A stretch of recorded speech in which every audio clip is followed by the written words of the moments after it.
there's no recognition of the female prisoners. And that's what we're complaining about. They've never had a voice in this. All anybody's worried about is what's going to happen to these men when they go to the male prison. However, the briefs that the government has put together, which the Trump administration did, Biden would not include these numbers, I'm sure, show that there are at least 1,500, if not more, trans-identifying prisoners, men who don't want to move out of the male prison. And the rape statistics are low in the male prisons now because they've done so much work on it. What my friend Rhonda tells me is they like being in the men's prison. They're not abused and they have boyfriends. So you get the gay ones staying in the male prison, but you get the heterosexual ones wanting to go to the women's prison. And then you can see that they have committed crimes in prison against women.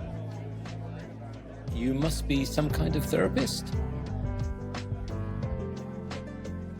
Today, my guest is Elspeth Cypher. She is a retired judge and the board secretary for the Women's Liberation Front, a nonpartisan, nonprofit organization dedicated to restoring, protecting, and advocating for the rights of women and girls using legal argument, policy advocacy, and public education. She's also a member of the nonpartisan Gender Critical Law Society. Today, we're going to talk about what she's doing with these organizations to stand up for women and girls. Elspeth, welcome. Great to have you.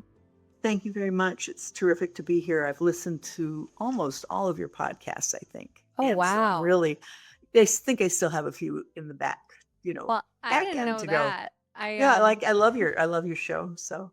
Oh, thanks so much. Yeah. So for listeners' context, I've known Elspeth for a little while because she's a friend of Derek Jensen and asked for an introduction and has been really helpful to me just as a personal friend. So I'm glad to have you on the podcast today and your wealth of wisdom about the legal system. Thank you. So what do you want to know? Well, so we're going to talk about what you're doing with Wolf. We were just having a little chat behind the scenes about what Wolf is currently working on and what you would be working on if you didn't have to spend so much time working on those things. But I will say, to kind of frame up the issue, that I have not gotten around to addressing the issue of men and women's prisons, if you can believe that. Like after 170 something episodes of this podcast, somehow have not gotten around to that issue. I talk about all things related to the gender wars on this podcast, so that's kind of surprising. It's just kind of worked out that way. So I'm glad to have you talking about that as at least part of what you're doing with Wolf. Maybe we should start off though by just understanding what Wolf is and its mission. Sure. So Wolf was founded about 14 years ago by Leah Keith when she saw that there was a severe need for a women's organization that would focus on women. The major legacy organizations such as NOW and the ACLU have all turned away from women and not prioritized or centered them, or even many times admitting that they might not even admit they know what one is. So seeing that, she did found this organization. And as I said, we're nonpartisan. We do not go with the left. We do not go with the right. We don't even necessarily go with the center. We're focused on the issues that we believe affect women the most. And it is called radical feminism, which scares away a lot of people.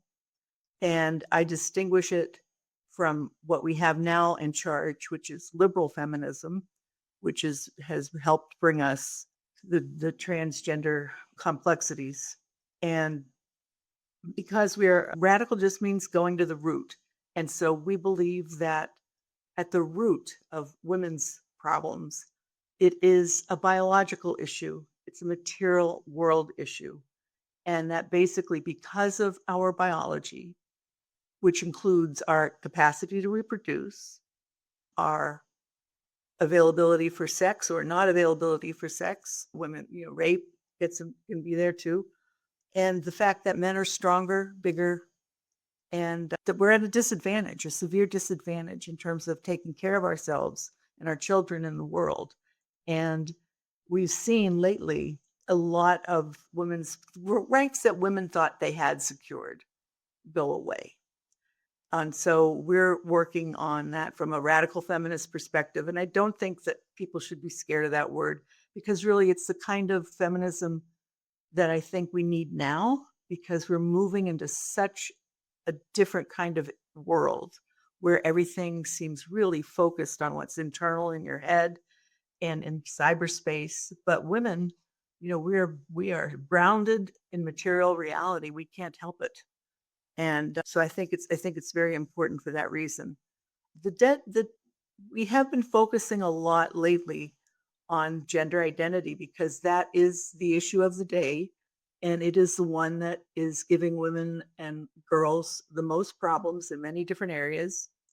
And it is also, I think, an existential threat to woman, because if you can define woman as anybody who feels like one or has had certain operations, then the class of woman is gone. No, it's already erased. And if you study women's history, you see that women were very much erased. Not, they were silenced. They couldn't own property. We can go on and on with that. But so because of that, we have been focusing on that issue.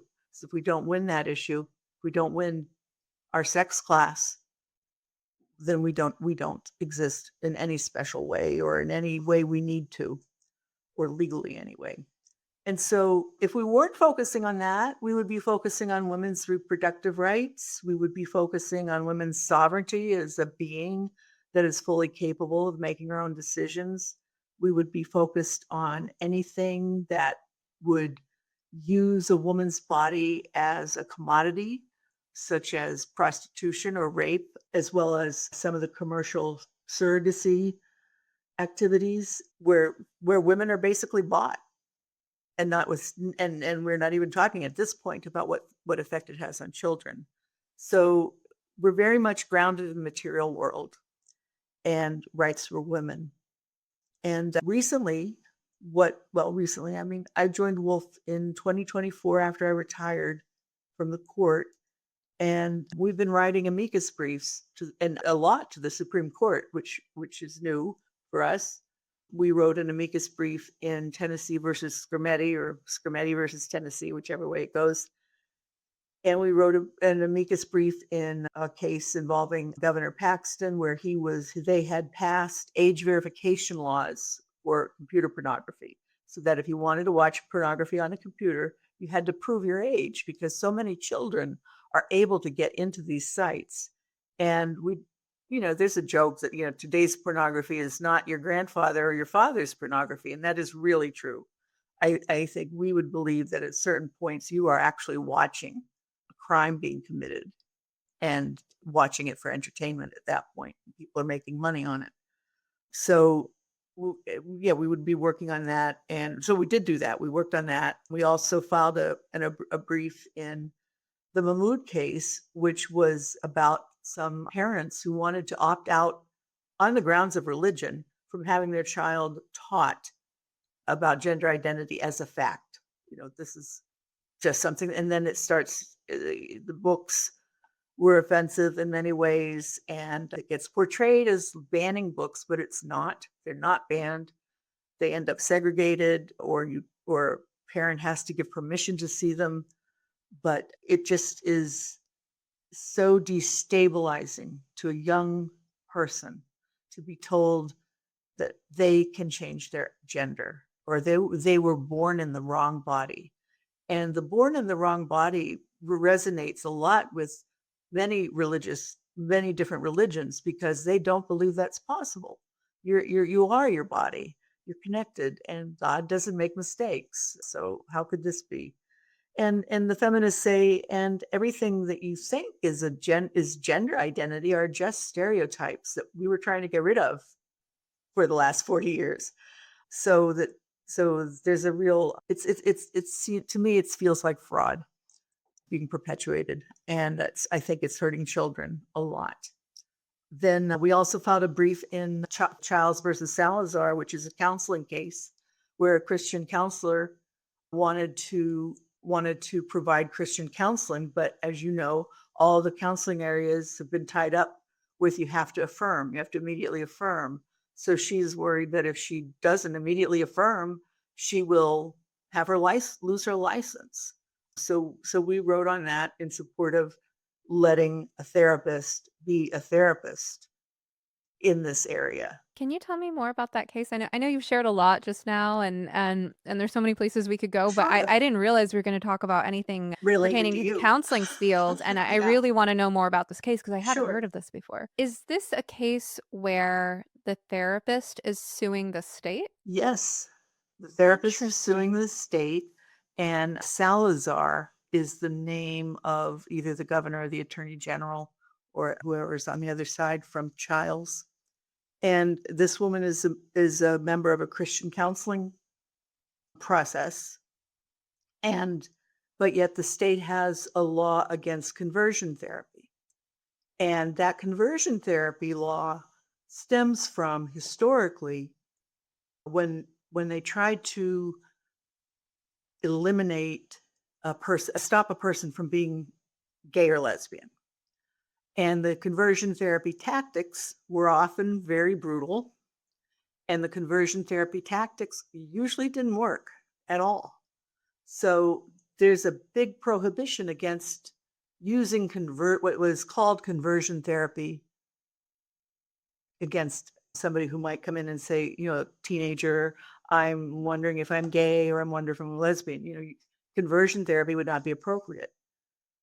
Now, with the transgender issue, it shouldn't be considered conversion therapy in either case to ask someone, why do you feel that way?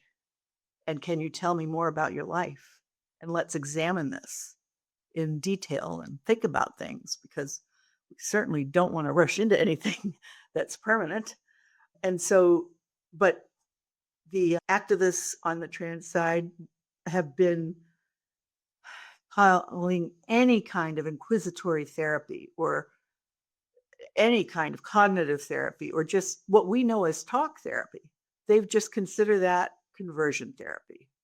And so, practitioners are afraid of losing their license. They're afraid of being sued just by asking the question, why do you think that? And tell me more about your life. Well, and And let's so, pause yeah, here just to get listeners caught up to speed because you know this, Elspeth, because you've listened to most of my podcasts. But this is my whole claim to fame, right? I This is forgot about how that. It is. Yeah. this is what happened to me that I talked about in episode 11 of my podcast, and now we're in the 170s, maybe 180s over here.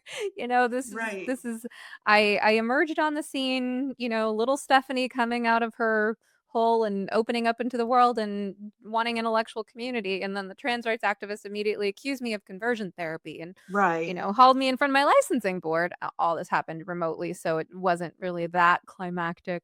I didn't get to Well, sit and look anyone in the eyes during this process. But, I was accused of conversion therapy simply for expressing on the internet what to speak of to a patient that there's a problem with any of this. And so it's been a huge issue. And I've talked to so many therapists, many on this podcast, but many more not on this podcast behind the scenes who are very concerned about this issue because it created a really chilling climate for very therapists. chilling. And so I'm surprised that I haven't heard about this person sooner. But Yeah. that's the whole thing, right? Is that these laws that were originally designed to prevent gay and lesbian people from being subjected to psychological torture have been hijacked by these activists because it was redefined in law from sexual orientation change efforts to sexual orientation and gender identity change Exactly. efforts. So gender identity got thrown in there.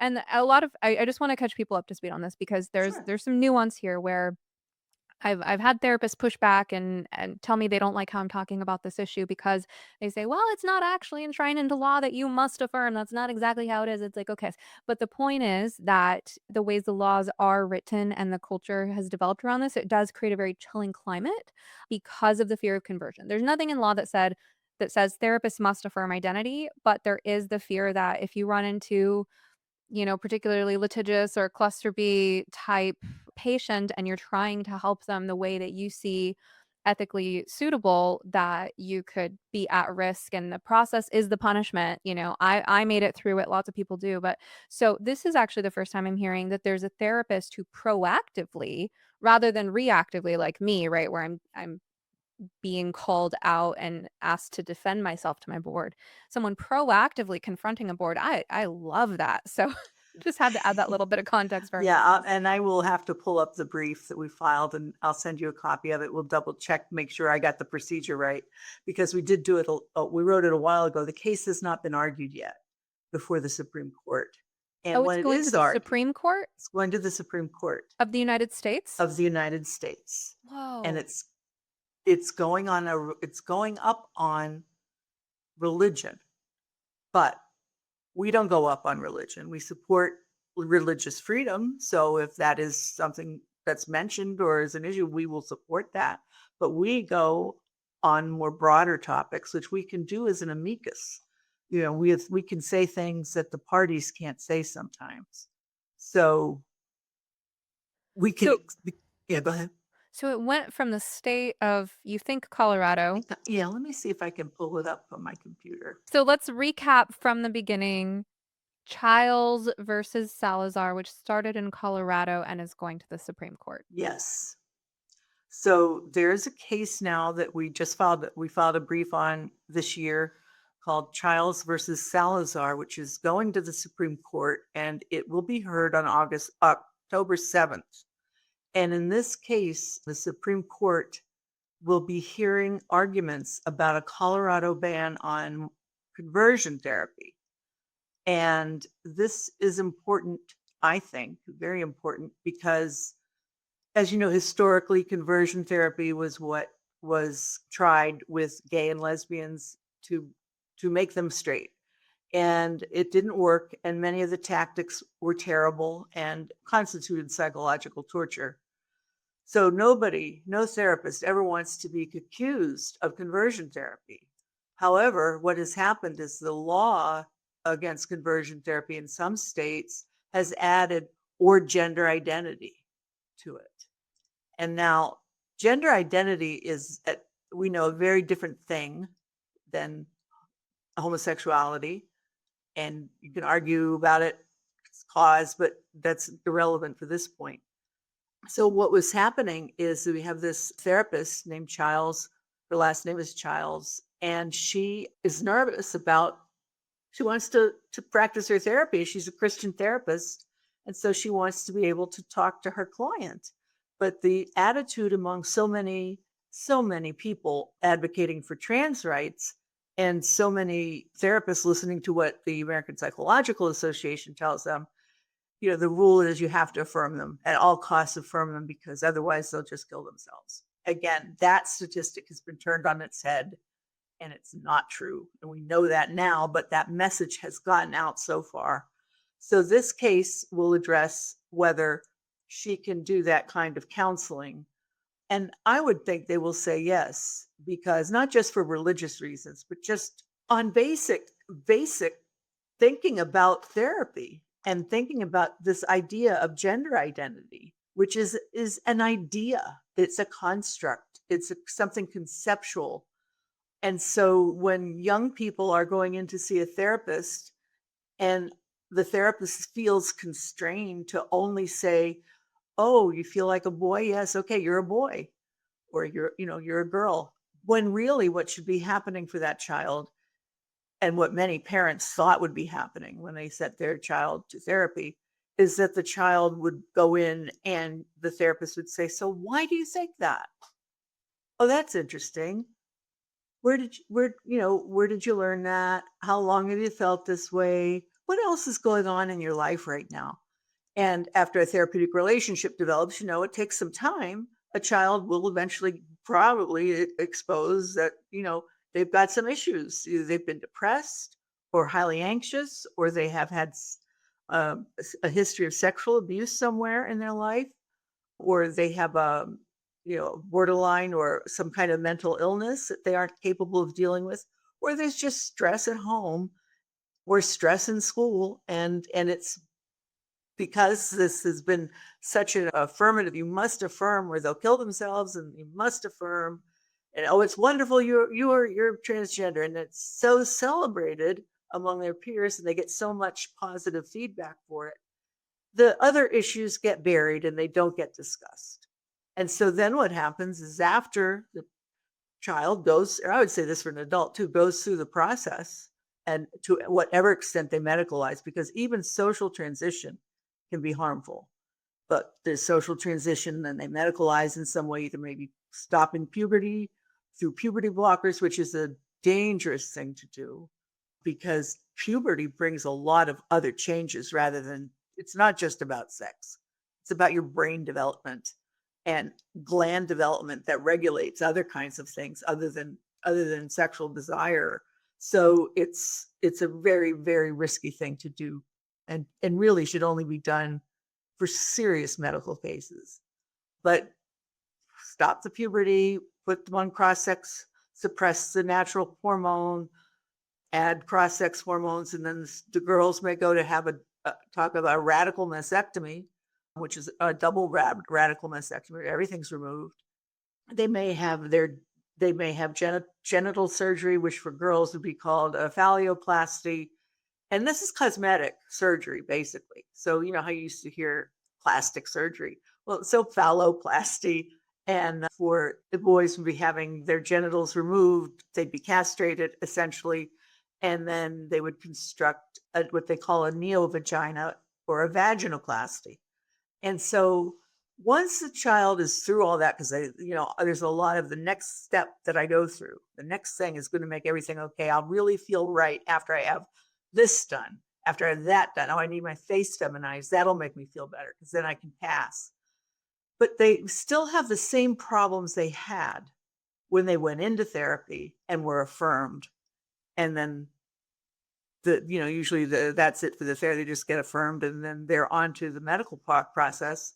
So they still have those problems, but now they're enhanced with a whole change of their body. And they may wake. I'm sure you've listened to some detransitioners. I've met some and talked to some. And when they wake up from that, it's a very, very painful experience and dangerous, I think, for them Well, without and I think proper counseling. if I'm following your train of thought correctly, I think part of the reason you're sharing all of this is that we're talking about what's at stake when therapy is regulated, when therapists are put in this climate where it's such a chilling atmosphere to explore the roots of things and come from a holistic, systemic perspective, right? You're saying this is what could happen if therapists just affirm and if no one feels that it's within their scope to say to these kids that there could be anything else going on here or a different way to solve their problems. And so hence the context of Chiles versus Salazar, which you were just explaining is going to the Supreme Court in October, which might honestly be around the time that this episode comes out anyway. So Okay, good. and I'm shocked that I hadn't heard of this before. I guess I've just been that busy, but this Well, is super topical for me as someone who was targeted yeah, myself by these conversion therapy bans that have been right. misused.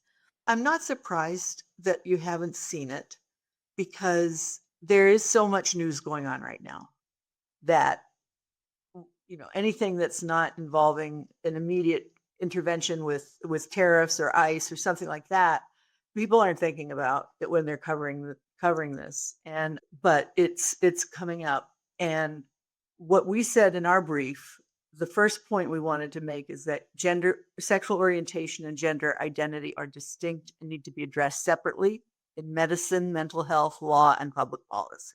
They're distinct. But a lot of people hear sexual orientation, gender identity, and just think of sexual orientation. Oh, yeah, that's resolved. You know, sure, this is just another version of it. The other thing we argued was that many underlying conditions can cause a minor to experience what's known as gender dysphoria. Therefore, exploratory therapy is critical to their mental and physical health. So this case will deal with minors, and it is coming from a religious perspective in terms of her doing Christian counseling. But I think that it can apply and should apply in a secular way also, or to other religions, but also secular therapy. Secular therapists who don't just want to affirm should be able to, if anything comes out of this case, use it.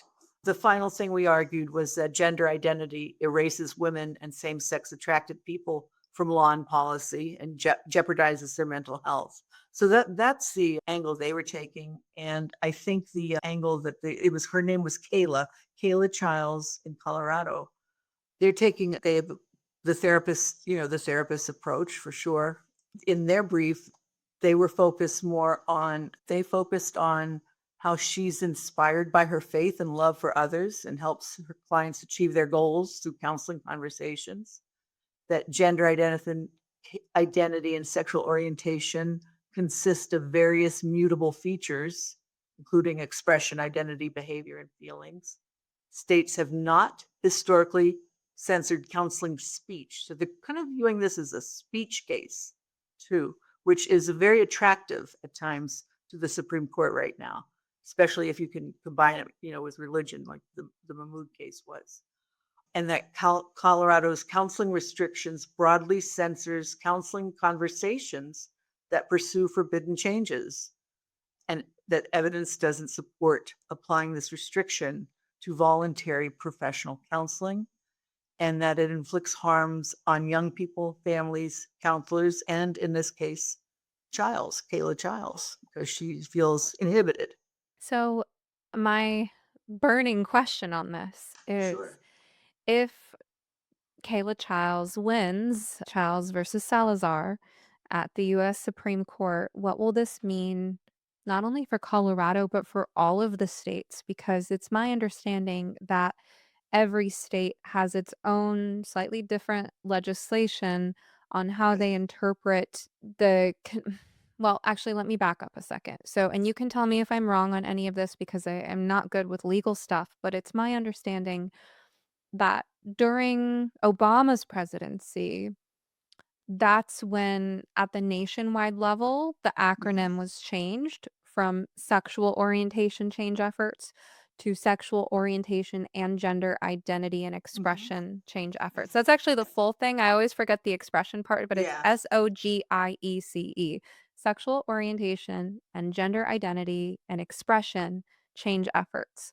Right. So that was changed sometime in the 2010s. I don't remember when Yeah. exactly. And then every state has their own laws in how they regulate the counseling profession. So, what will this mean for Colorado? Because it seems like she's saying, well, this is unconstitutional, but will this have an effect on other states as well? It might. I think it would.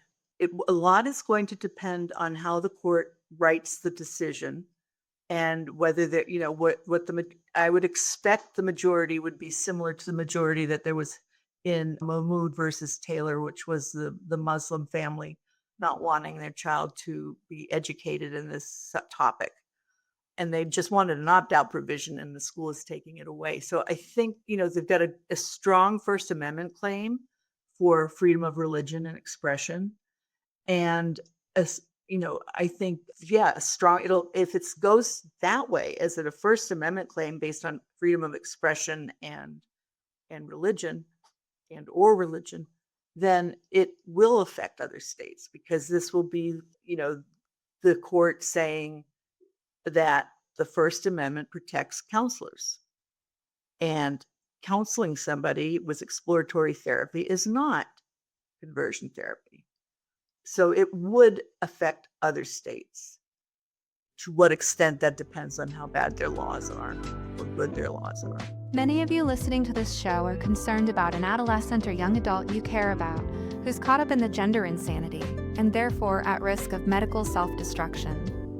I developed ROGD Repair as a resource for parents just like you.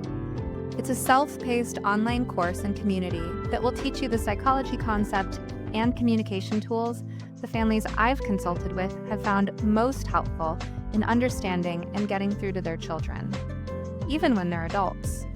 Visit rogdrepair.com to learn more about the program and use promo code SOMETherapist2025 at checkout to take 50% off your first month.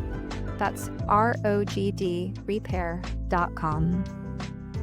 I guess what makes me wonder, because I know so little about the legal process, so I'm just kind of extrapolating from what I know about other things, would the sort of series of events from there look more like that this success then emboldens a different therapist or maybe a group of therapists in another state to also make a legal objection that their state's laws are also unconstitutional. And then also would it have to go to the Supreme Court? Would it be easier in that case? I mean, how does It would be much easier okay. to make that argument, and I think they would be able to make that argument in their state court or in the federal district court of their area because it would be a Supreme Court opinion that they would be resting on and using. And so, yes, it would provide a real legal boost to any of those organizations or people who want to get out from under this fear that if they don't affirm they'll lose their license. Originally, the fear started if you don't affirm, they'll commit suicide. But we know those statistics were not right. And that has been admitted as much by Chase Strangio at the Scrimeti argument in oral argument in front of the Supreme Court.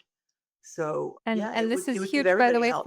for listeners who lack this context. Chase Strangio is a trans-identified activist and lawyer, right? Right. So the fact that Chase Strangio admitted that those statistics were fabricated, I mean, that's why He House didn't thought this she didn't say fabricated, but okay. no longer showing it does not actually show ideation or executed completed ideation. So however, it was framed out. I can get you the language from that. Yeah. And for There are a anyone few other things. Yeah, just go for ahead. anyone who doesn't have this information, what we know is actually that that is the opposite of the truth.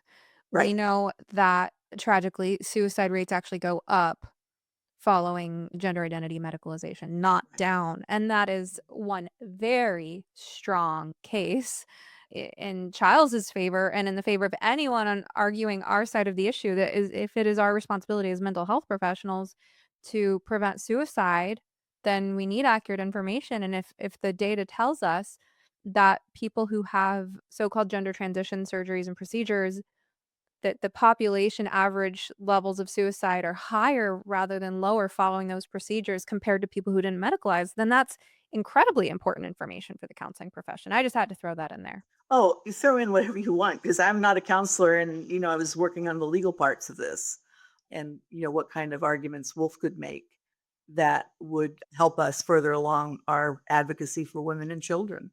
And I think this case is a good one for that because if Chiles is successful, it will be a big win, a really big win. And I know the legal system tends to, drag things out. Would that if it's starting in October, does that mean the win would come in October or would that win come like 2 years down the line or No, not 2 years. The Supreme Court tries to resolve all of its cases by the end of June or early July. So it would certainly take months, but they have experience now in this kind of issue because of Skirmetti and Mahmoud. And then they're getting 2 more cases soon on sports. One's called BPJ and one is called Hecox. And so they're getting more adept at the information, and they've had tons of briefing in all of these cases. So at least 3 or 4 months would be the minimum. and it covered Scrimeti with Diana Lutfi. That was episode number 138 for those who want that context. But let's actually I mean, as much as we could talk all day, as far as I'm interested, we could talk all day about conversion therapy bans and this new Supreme Court case you just told me about. Tell me about these other cases that they're going to hear regarding is it men and women's sports that they're They are. One is called BPJ, and I forget who it's versus, and the other one is called Hecox, and they were going up at the same time, and one involved puberty blockers, that's BPJ, and the other one involved just I think a trans-identified male it was not a puberty blocker case. What's interesting about that case, we're working on our amicus brief right now, is that Peacock's the male athlete, has wants out of the case. And so he's saying, it's not where he's at right now in terms of it's not good for him to keep doing this litigation. So they filed a motion, the ACLU filed a motion, I think that's who his lawyers are, in the lower court to dismiss the case, but they did that as moot. They want to say it's moot now because we don't have a plaintiff. But I don't think they can do that because the Supreme Court had jurisdiction over the case at that moment. So it'd be this up to the Supreme Court to say whether it's moot or not. And when something is moot, meaning it no longer matters, there's still another test you look at. And I say, well, is this an issue that will likely reoccur and will always evade review because your plaintiff will age out? And so I think there's a very good argument this is not a moot case. So we'll wait to see what the Supreme Court does with Peacock's. But BPJ is still going on, and briefs are coming in and all of that. So they'll probably won't get on to argument till December, January. The plaintiff who tried to exit the case was a male arguing for his right to participate in female sports. What's Right. the backstory there? I don't remember the backstory on that. I'd have to look at that more completely. But basically, it's high school athletics, I think. And so he's past puberty. And so it was, he wants the right to, it's what it was brought that a transgender identifying male, who they would call a trans woman, who they really want to just call a woman, should be allowed to participate in women and girls sports. Yeah, we know there's been some very good research exposed that's always been there, but there's a doctor, I forget, a PhD, I'm forgetting, I think he's in Nebraska, where he's done an excellent video on the biological differences between men and women and how it applies in sports. So there's a lot of information on that. So I think that will. And you said there's one more case that the Supreme Yeah. Court is gonna hear? Well, I don't know if they're going to hear it, but I think they will. This is a case that I just worked like crazy on, along with a couple other people from Wolf. Right now, it's called Doe versus Bondi, and also Magruder, who was the Board of Prisoners chief of the Bureau of Prisons, and Trump. And in that case, one thing that is not often discussed, and I think needs a lot of discussion and recognition, is males in women's prison facilities. And Doe v. Bondi is a consolidation of 3 other cases.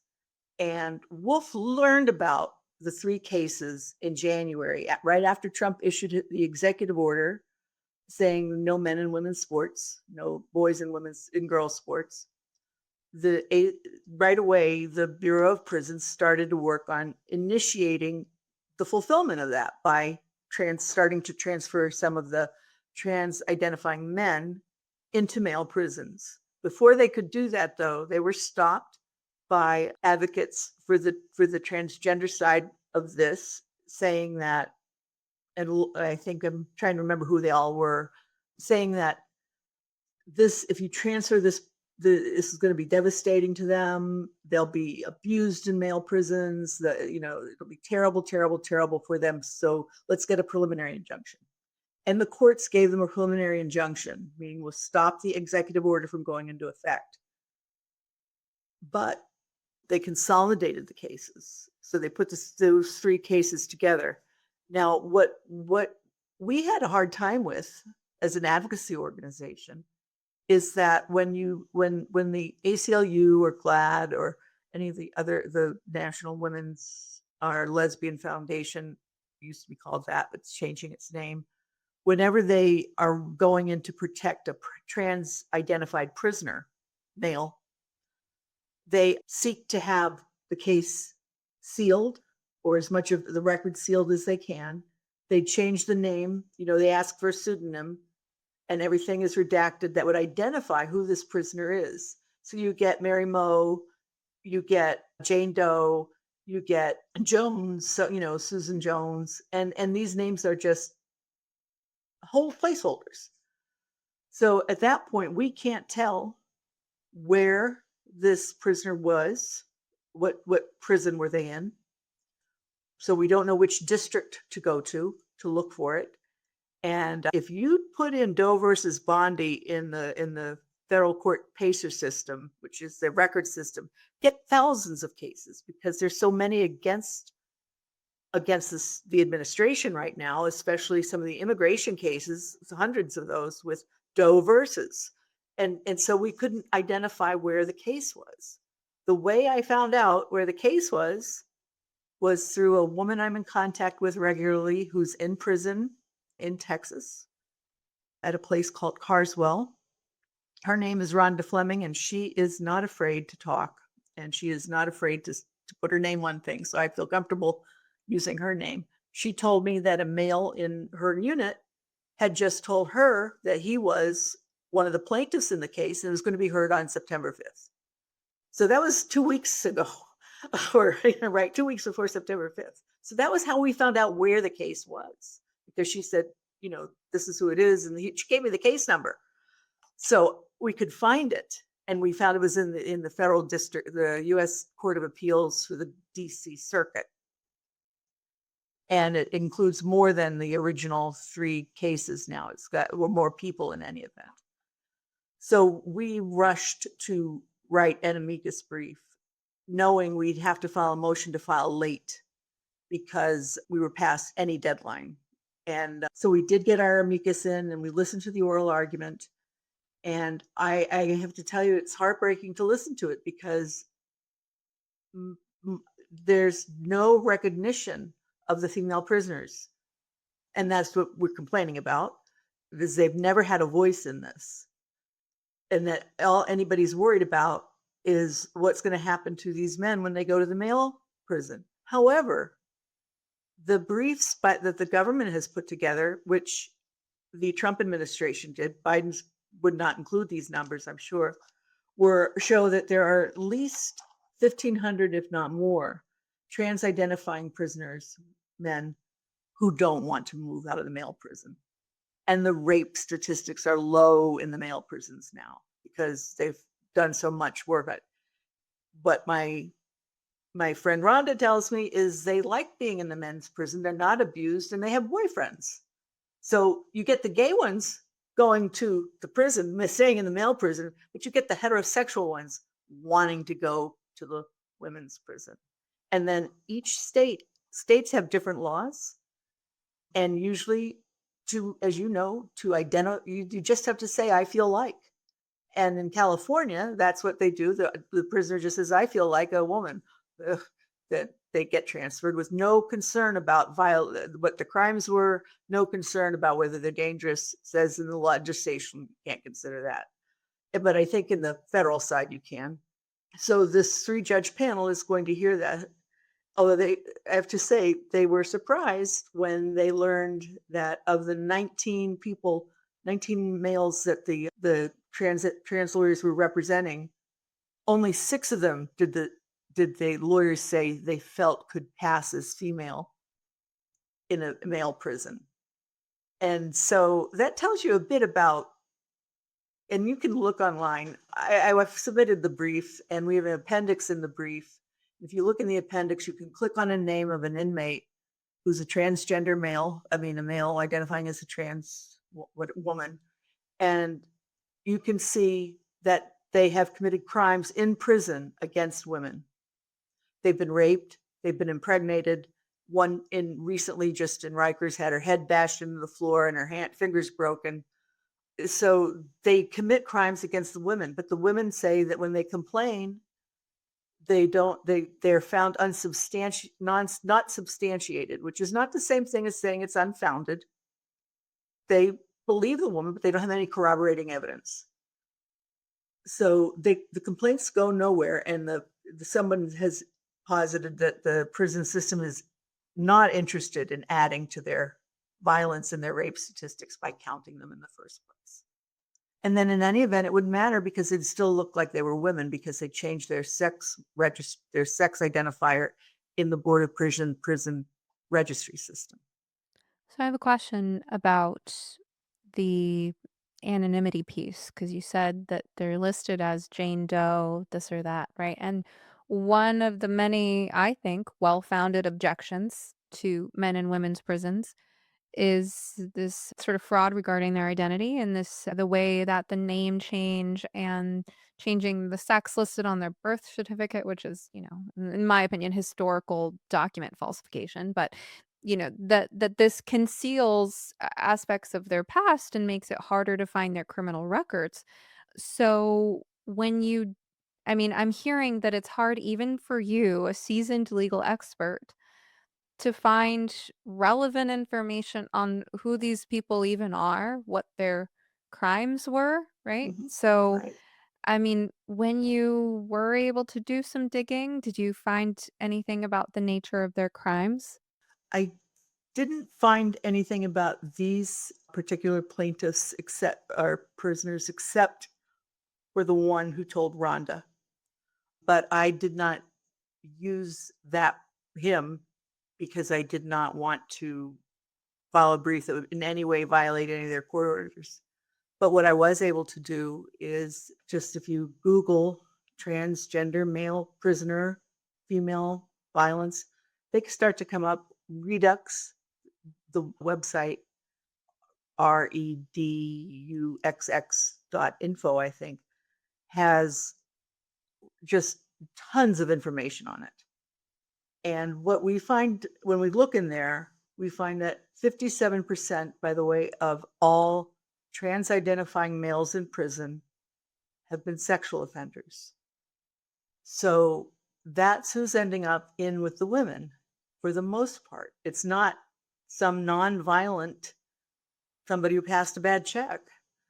It's things like violent armed robbery and carjacking. And they don't have to be on hormones. They don't have to have any sexual surgeries. They can go in as a fully intact male, identifying as female, changing their name, getting their sex marker changed in prison, and then they're given some things that the women consider to be privileges that the women cannot get. For example, they can get special underwear that is prettier than the regular woman's prison underwear. They can get scented hand lotion that the women can't get. They can get better looking bras than the prison bra, if that's appropriate. And so there's this resentment and hurt that, like you just saying, they're so much more important than we are. And I don't know if you spent time studying women in prison population psychologically. Most of them are coming from a trauma history. Most of them have had abuse, sexual abuse, some kind of physical violence at the hands of men, whether it's their fathers, their boyfriends, or whether they've been forced into prostitution, whatever it has been. And so they come in traumatized, and this re traumatizes them. So they live in a state of chronic stress when there are males like that in their units. In fact, the one of the women, well, she really, they really need counseling, and they need the men out of there.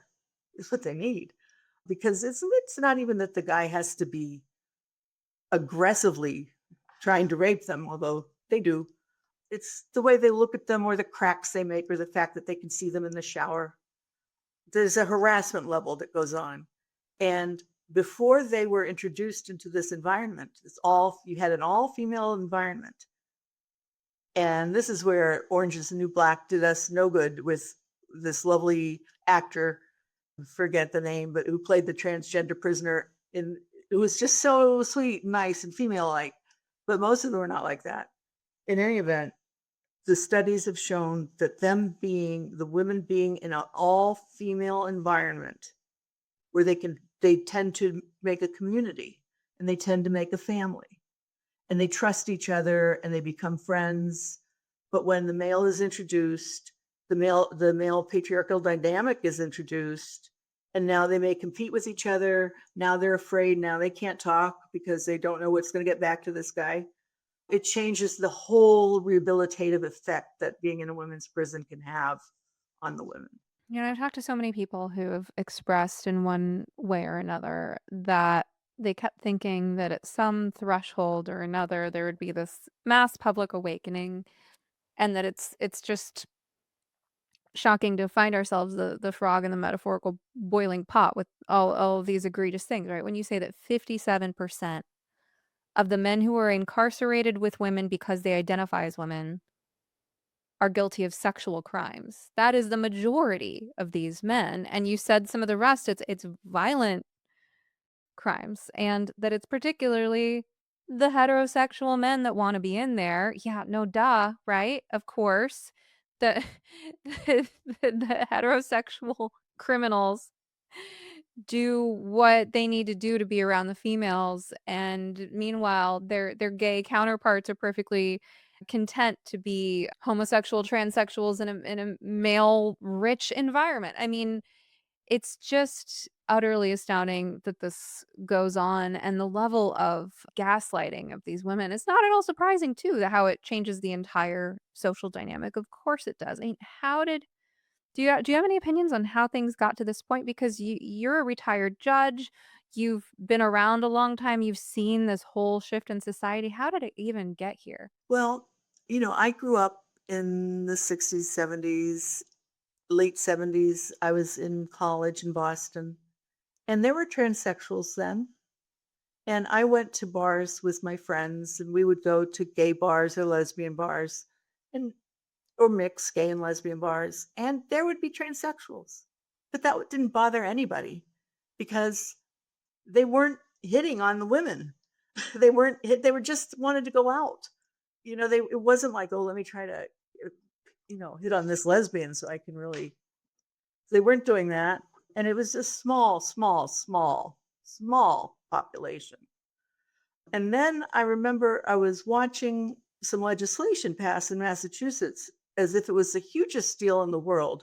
It was for transgender rights. And it was things like not being discriminated against in employment or housing. And that's how it starts. It was a big celebration. I'm thinking, boy, I didn't realize there were that many. That it was a problem. you know, didn't think there were a lot. And then what happens is attendant to that comes along in-house training, and that's been sponsored a lot by groups such as the Trevor Project or the National Sex Education Standards Group or any kind of sensitivity or inclusion training. And let me just pause you there to tell our audience, yes, I know that there is a Trevor Project warning label on this video on YouTube because anytime I talk about so-called conversion therapy on this podcast, the Trevor Project is in cahoots with YouTube because they need to dominate the narrative and they need to put that little label. And thank you for your comments because comments help the algorithm direct more people to my show. But no, there's nothing I can do about it. So, anyway, that's the Trevor Project. That's how much influence they have. Please Right. continue your story. Sure. So then I was on the verge of moving from the appeals court in Massachusetts to the Supreme Judicial Court in Massachusetts. I was an appellate judge, and I saw all of a sudden the bathrooms on the appeals court were becoming gender neutral. And that didn't affect the judges because they had their own bathrooms. But it has certainly affected the staff, and many of the women were just outraged. Not because the guy would go in and use the bathroom, because they were single bathrooms, because of the way they said men leave bathrooms. The way, the condition, we have to go in and there's pee on the seat or pee on the floor. And, it's just, so that was what was enraging them then. But when I got up to the Supreme Judicial Court and I realized everybody's been trained in this, taught that this is a real thing. It's not to be debated because if you debate it, it's very dangerous for people.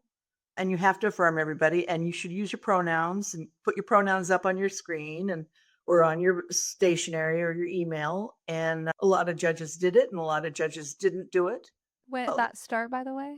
I would say around 2016.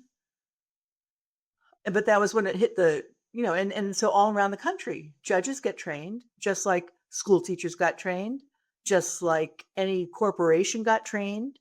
And the training they did, those corporations, that we would get an award or a sticker that they complied with whatever was wanted for the gay and lesbian and transgender training program. So there was a lot of corporate incentive for corporations to look tolerant and accepting and affirming.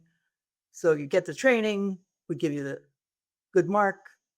So our whole country has been affected by this in the various police officers have received this training, nurses, doctors.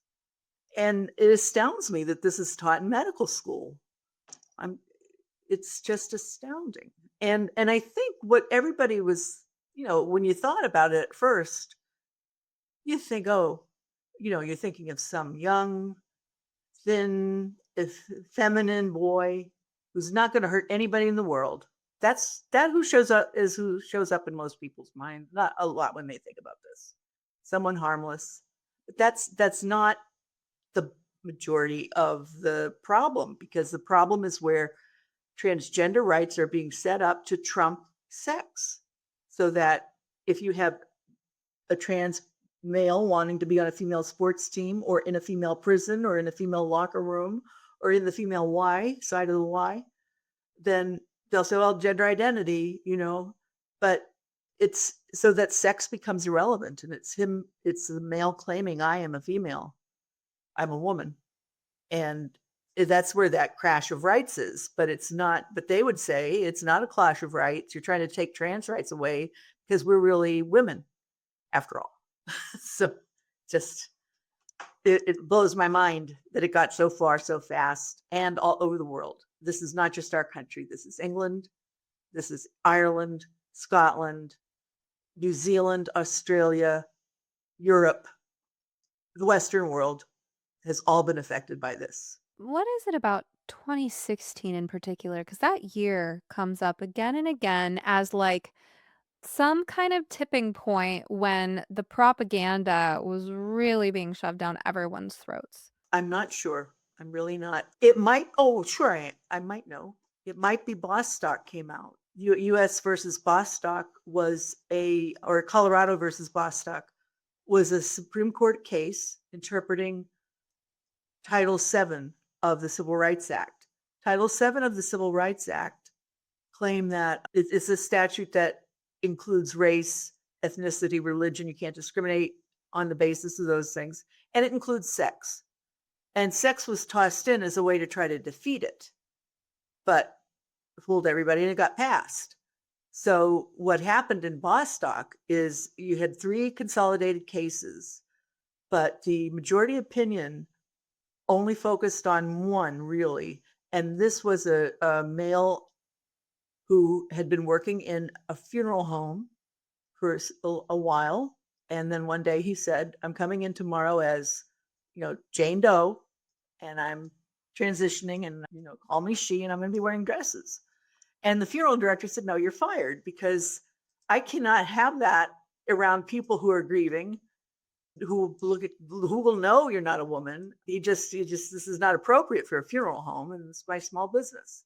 So it ends up going all the way up to the Supreme Court, and they also seemed to assume these things were real.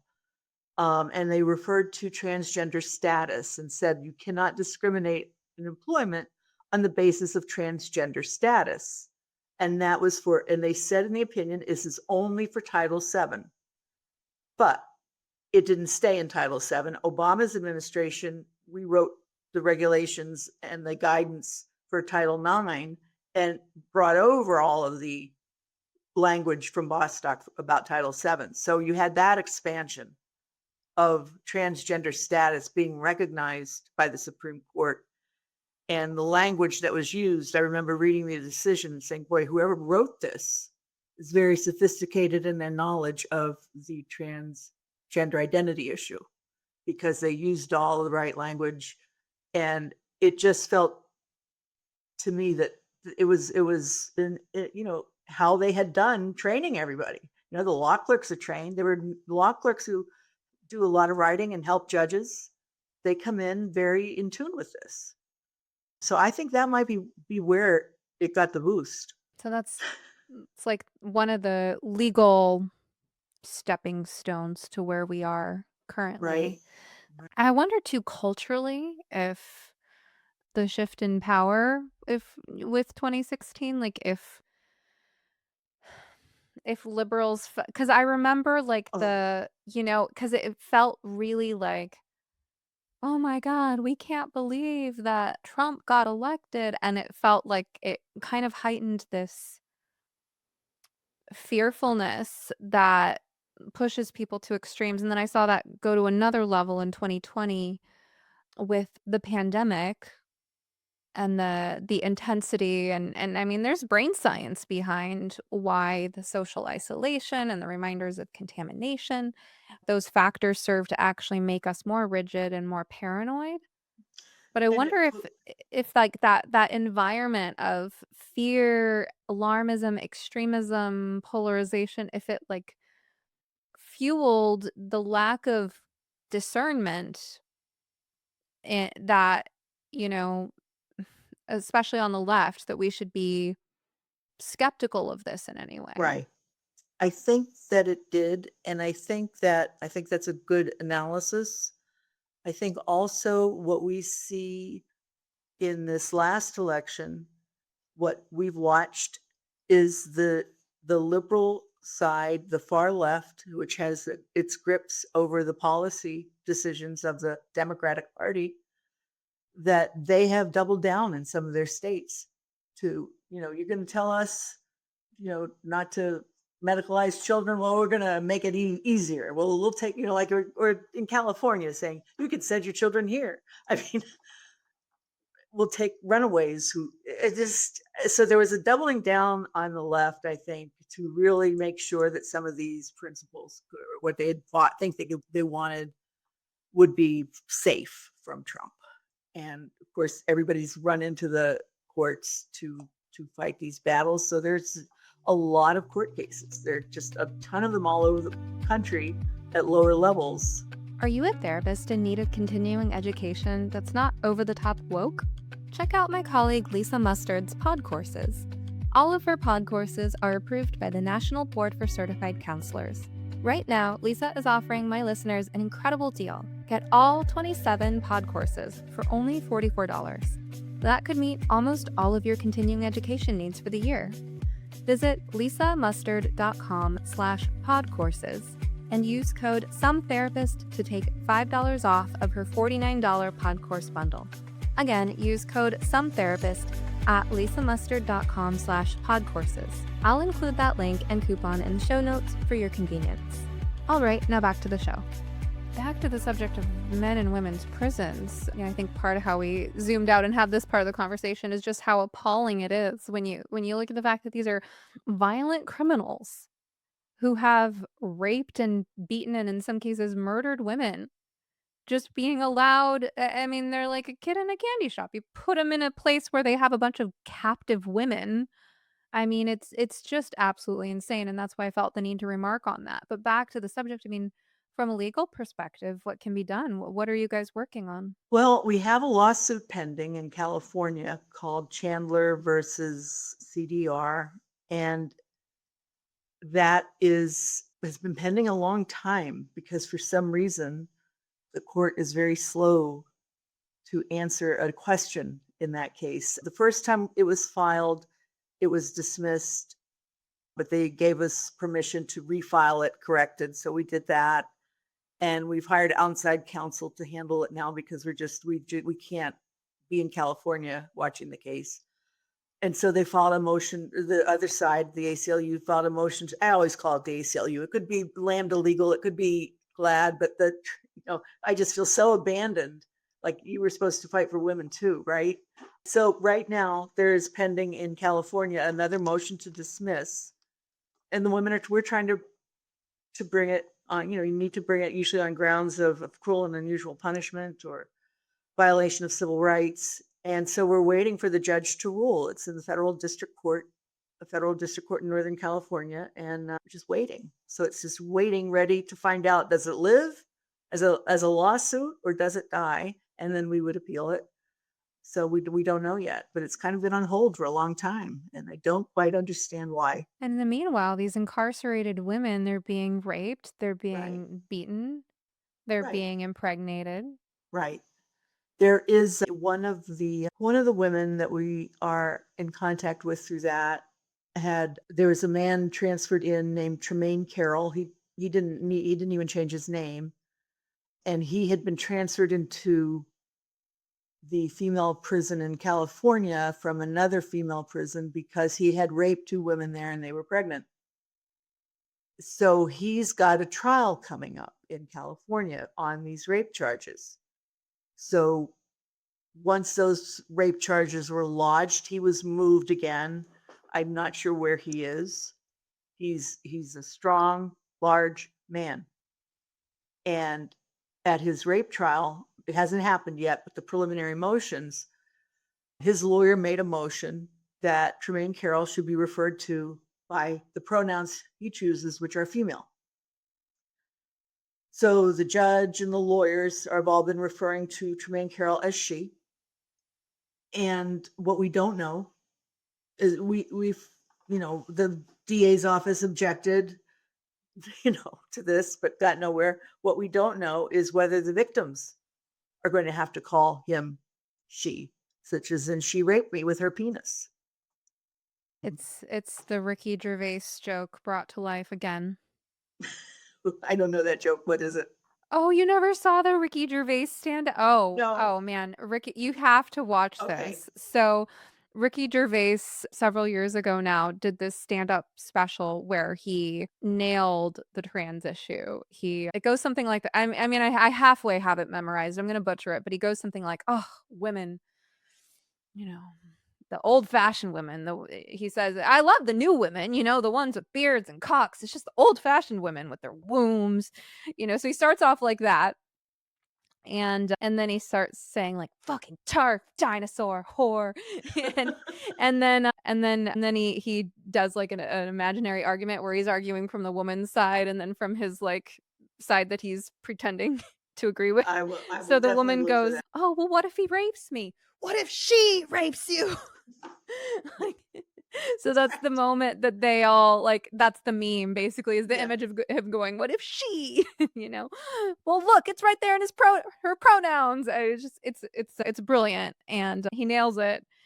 And I've seen a lot of that going around lately when we see these articles where men's crimes are attributed to women.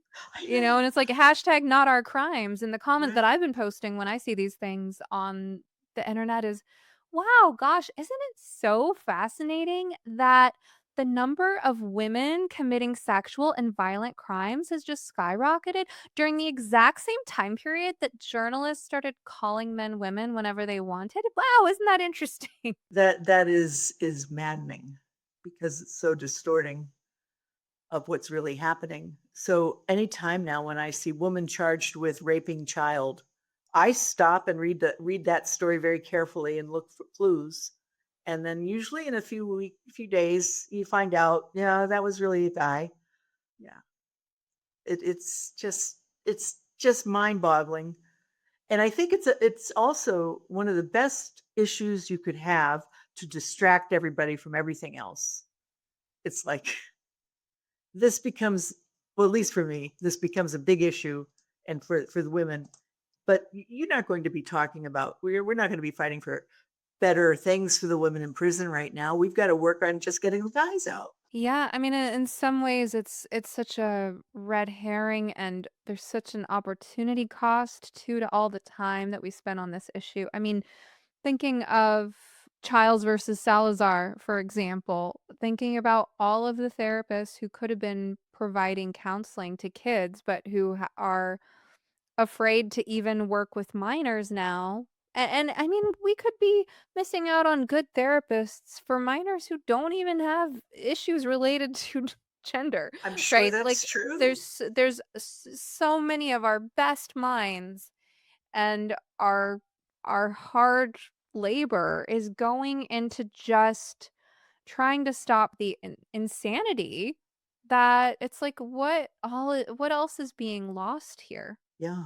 It is very regressive. It's very because like the UN and the Geneva Convention, it is a violation of human rights to put women in with males. And we Wolf has done some work with the UN, the special rapporteur for women on this issue, and she's been supportive. But you need the U.S. laws to change because we're not bound by by the UN's laws or the Geneva Convention, although some people think we are. We're not, and that's another thing. Speaking of laws changing, it's another area where we've been very busy. Different side of Wolf, tracking legislation and calling senators and reps and states following legislation that could hurt women or children or could like supporting the detransitioner bill that was passed, extending the statute of limitations and trying to support Prisha to get her case through that. Her, so there've been so much legislation because the left is doubling down and the right is saying, well, here's a good opportunity to put in some other things we might like.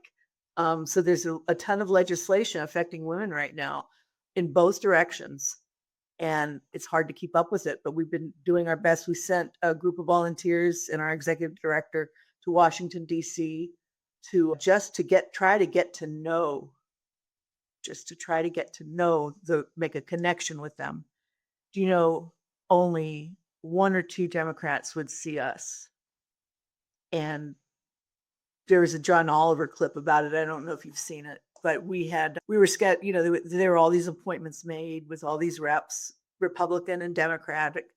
And then the day before, somebody said that we were meeting with all these Democrats. And then all of a sudden, all the appointments got canceled on the Democratic side. So we found out it came from one of John Oliver's writers, and he was working up a bit on this issue of, because John Oliver's like, get over it, it's trans, get over it. And so we managed to kind of turn it around on him to some extent, that we get a lot of publicity for a letter we wrote that our executive director wrote. But he went forward with tons of misinformation anyway. And it's just so frustrating. So isn't that a good pitch for us to ask for volunteers out there in the world who want to come join us? Oh, yeah. Well, What? and so we'll get Or to. send us money. We need a lot of money we Okay. need our own J.K. Rowling. Well, and we will definitely make sure to cover all that at the end and put it in the show notes as well, any links where people can donate or anything you want to ask our audience to do. But before I forget, before we started recording, again, on this subject of opportunity costs and what a incredible waste of resources it is to have to be fighting all these battles, you said that there are some other things that Wolf would be doing.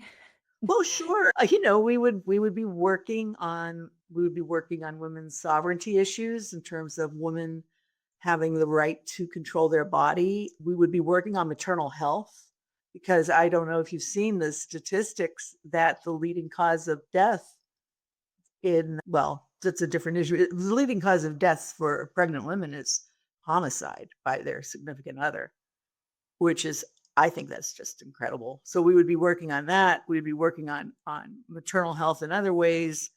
We would be working on reproductive rights. We would be working on trying to stop male violence against women. If you ever see a headline where you'll see woman raped or woman abused, it doesn't ever say man raped woman. That's always left out. So we'd be trying to work on that to name it, to get it named properly. We would be working on the surrogacy issue for sure. Any area that commercializes women's bodies, such as sex work, as they call it. We don't call it that. It's prostitution. And it should be totally illegal because so many of these women, they say, and I've been told this by a couple students when I was teaching that, oh, well, OnlyFans is fine. You're in control and you can do this or that. But actually, what you're looking at in some of this hardcore pornography now is crimes. Women being raped, killed on the screen, or children. So we would be working on pornography, prostitution, surrogacy, anything that makes our bodies a commodity. Looking again at the intersection of these issues with my field, the counseling profession, I just recall the time that I received some newsletter marketing email for therapists continuing education. And I always have to read between the lines in those because they use this coded newspeak language now. And, there's like half of the trainings for therapists are on gender affirming practices rather than like actual issues that real people face. And I saw an advertisement for a cultural competency training on so-called migrant sex workers. And I had to read between the lines to understand what that means. They're talking about sex trafficking victims. They're talking about victims of sex trafficking. When you say migrant sex workers, that's what you're talking about. Human trafficking victims. And, many of them like underage and kidnapped and or orphaned or, products of the child welfare system. And I just like if you're so busy trying to be woke by calling victims of human trafficking migrant sex workers and framing them as if they're doing this as an empowered choice, then you're utterly abandoning your basic duty and responsibility. I mean, the irony is that the same people who would use a term like migrant sex workers are the people who see victimization where it doesn't exist, and are easily manipulated by victim narratives, including, for example, the victim narratives that these men who are convicted rapists are somehow the victims in women's prisons. It's like they fall for that narrative, but they can't see the actual victims, like human trafficking victims, for example. I think you're right. And so much gets changed by the language. And I think that's one of the reasons this has been so insidious and so difficult. It's because language, they went after language. I don't want to say they, but there's, in graduate schools and the theories of postmodernism and constructivism that we create our own reality and all this stuff that, this thought process that if we can change the language, we will change reality. And so therefore, I'm going to call you he, I'm going to use him and her, him and his, or but what it failed to do in language was to pin down its own definitions of things. So gender identity, it's very difficult to get a definition of that is not circular. That you identify with your gender is different than the gender of the sex that you are. I mean, it's just very circular. So I think language is very important in society and how we share meaning and shape meaning. And if we are going to eliminate the reality of women, the real physical reality of women and children being trafficked, being, videotaped while they're doing it so they can make extra money putting it up on some porn service, then we're losing a lot.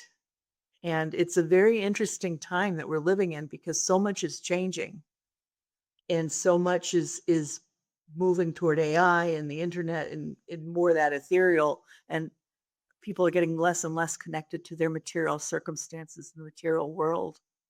And that can't be good. We're just an earthling.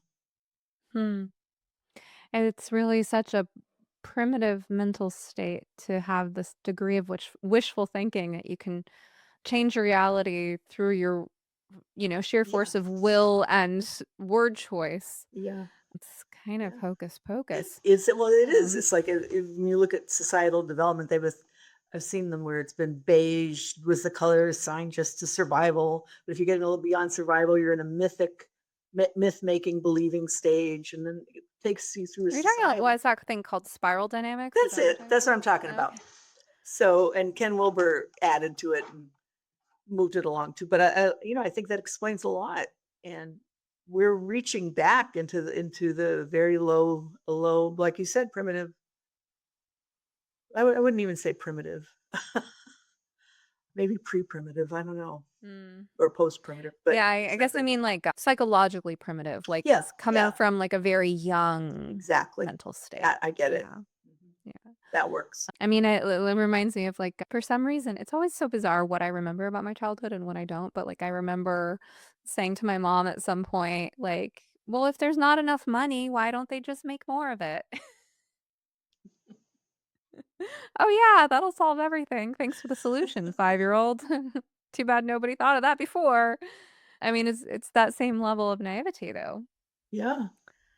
Yep. Well, so you mentioned that there are things that people can do to Sure. support Wolf. So obviously, money talks. You're saying donations. We'll be Well, sure yeah, we're to looking I think include. maybe Malcolm Gladwell could make a donation in light of his Oh, recent oh, revelations, you know? right. Well, Certainly he's a he's tipping getting a point. lot of.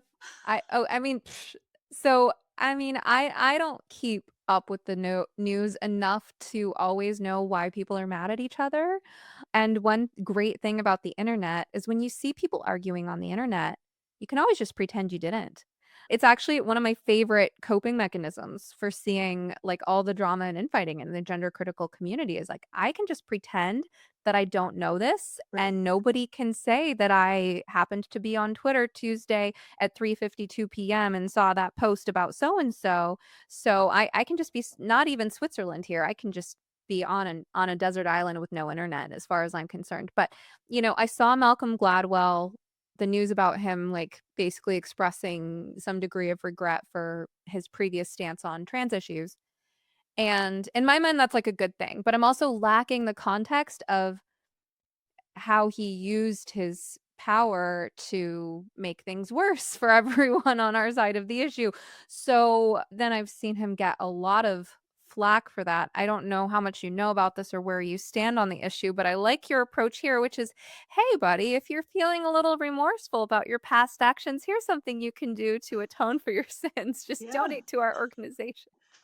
I think that approach is probably gonna go over better with the powerful millionaires, the sweet like, "Hey, how about a donation?" rather than the like, "You're not repenting hard enough, sinner." Yeah, and that is interesting too because what you just said, repent and sinner, it's like it does that illustrates how much this is almost its own religion or its own I don't know what the other word would be, but um Cult. oh yeah, that one. I mean, and to be fair, I was talking about the behavior of our own side, Our so to own. Oh, speak, I because know our own side gets you know, bad. Yeah, oh yeah. like Yeah, yeah. purity spirals and all Oh, that, yeah. I know. Yeah. Yeah, we don't get to we try to not Wolf that tries not to get engaged in that. And sometimes somebody will criticize us for something and we don't respond because we didn't see it, just like you didn't. Yeah. But yeah, we need volunteers, especially in the area of technical work and social media work. We need volunteers who would be trained if they want to help us track and follow and try to influence legislation. We need lawyers who are willing to join our organization. There's no fee to join and can become a member of our lawyer referral network, which is called WARN for the Wolf Attorney Resource Network. Or if they don't want to be with a feminist group, if they're a lawyer, they can go over to Glenna Goldis's group, Gender Critical Legal Society, where there's quite a mix of different kinds of people. And it creates a very lively discussion on some of these social media, the internal social media you have. But so we need money and we need volunteers because this is just it's not going to go away even if women win every single case from here until for 20 years, there's still going to be litigation from on in this issue in this area. Well, it sounds like you don't just accept donations, but there are all these different ways that people can contribute, including and that's one thing I love about doing this podcast and meeting all these people like I have been doing these past few years is you just see that there's so many people with so many different skill sets that contribute their skill sets. Like I've been talking a lot lately to Cynthia Brany from the Paradox Institute. Her background is in medical animation. And, that's very different from my background, but we're coming together on a project because I have a concept that could really benefit from some visuals to illustrate it, and I just love how she uses her illustrations tools to create content for the Paradox Institute, which, if listeners aren't familiar, they're a really great resource on, education on biology versus myth. So, here you are giving an example of how someone with social media skills, maybe a Gen Z type, We could do come need along and oh, help and we out. have quite an age range too among our members, and we have males who join our group because they see what's happening, and male attorneys who just, know it's Well, that's wrong. great. I mean, we need those men who, not the slimy archetype of the male feminist who's, hiding behind that in order to exploit, which I think you see more of that in like the, as you would say, like the lib fem scene, right? But we need strong men Right, we do. to stand up for women, like Graham Linehan recently has been It's been great. dragged through the ring over his I stance. It's so shocking to see that he was arrested getting off an airplane by 5 armed police officers. I know. I mean, this whole just waking up every day, like, is this really the world we live in? I mean, what's Right. happening across the pond where they're not prosecuting actual criminals, they're not protecting actual crime victims, but they're using the police authority to limit freedom of speech and create a chilling atmosphere. It's just so crazy over It's there. remarkable. It really is. Again, moving away from the physical to the mental or to the non-tangible world is where they're arresting people rather than in the physical world. Well, I've talked to plenty of British people on this podcast. I did get accused by some YouTube viewer of telling Maya Forstater that America was better than England. I don't recall that being my stance. I think, if anything, I was trying to empathize with I was trying to understand how Maya views British culture as different than America and in what ways we have certain maybe freedoms or cultural norms here that are a little bit more supportive than some of the things that people have to deal with over there. Right. And someone interpreted that as me thinking our country's better than theirs, Well, which is not necessarily my perspective. I'd love to go to the UK. I sure. just at this point, I mean, with all of these horror stories about people being intimidated and even arrested over saying, oh, I saw one that someone was arrested or at least confronted by the police for calling someone a Muppet. I'm like, are you Oh. kidding? Like, Yeah, it's been very, very upsetting watching what some of these women have gone through in this, with these encounters with police that one would never have here. And I'm not saying we're a better country than England either, but right. our First Amendment is very, very good to have, and we need it. Well, if anyone British wants to come on my show, I don't believe my country is better than yours. And I love your accents, and I'd love your your British perspective on what the hell is going on over there. Pardon my language.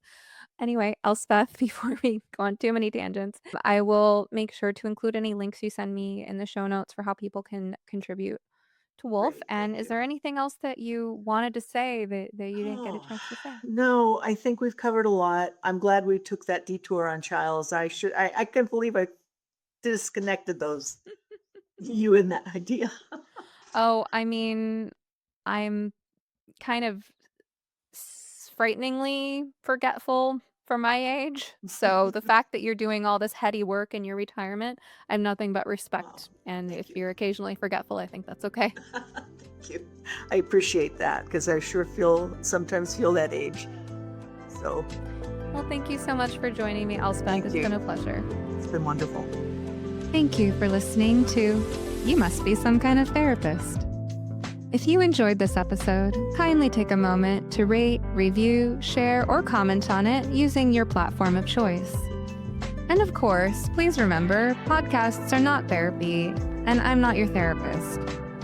Special thanks to Joey Pecoraro for this awesome theme song, Half Awake, and to Pods by Nick for production.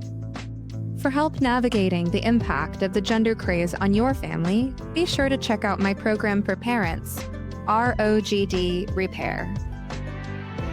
Any resource you heard mentioned on this show, plus how to get in touch with me, can all be found in the notes and links below.